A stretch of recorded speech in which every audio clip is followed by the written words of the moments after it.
axborot kutubxona markazidan tashrif buyurdik. Bizning axborot kutubxona markazimizda o'z o'lkangiz tarixini bilasizmi loyihasi davom etyapti. Siz shu loyiha ishtirokchisiz. Rahmat, xursandman. Bir necha savollar bilan murojaat qilaman.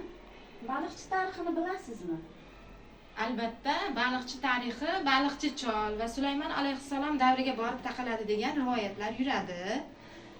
Javob to'g'ri. Tumanimizda yetishib chiqqan yozuvchi, shoir, olim, san'atkorlarni aytib o'tsangiz. Tumanimizda juda ko'p yetuk insonlar yetishib chiqqan va yetishib chiqmoqda. Shu kunlarda ham hozir men sizga tumanimizdagi eng mashhur olim, eng yaxshi inson, bilimli inson Abdulla Azamov hisoblanadi. Butun respublikada hamma hurmat qiladi. Fattoxon Mamadaliyev, hofizlardan va bugungi kundagi san'atkorlardan Munavvarxon Chavarova mana juda ham chiroyli ijod qilyaptilar. Shoirlarimizdan Shukur Qurbon, mashhur shoirlarimiz va bizi mahalliy shoirlarimiz ham bor. Kelsin buva Yetmeshev degan shoirimiz bor. Odiljon Jo'rayev degan shoirimiz bor. Shularni bilaman. Javob to'g'ri. 4-savolimiz, Baliqchi tumani G'alaba ro'znomasining birinchi muharriri kim?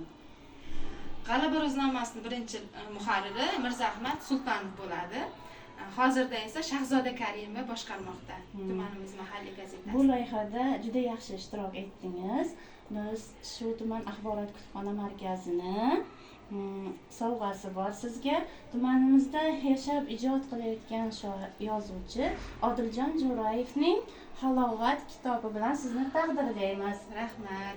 Dunyo ishlarida turgan baliqchim, porloq kelajaging kulgan baliqchim, o'tmishing, tarixing buyukdir sening, bizdek farzandlaring suygan baliqchim.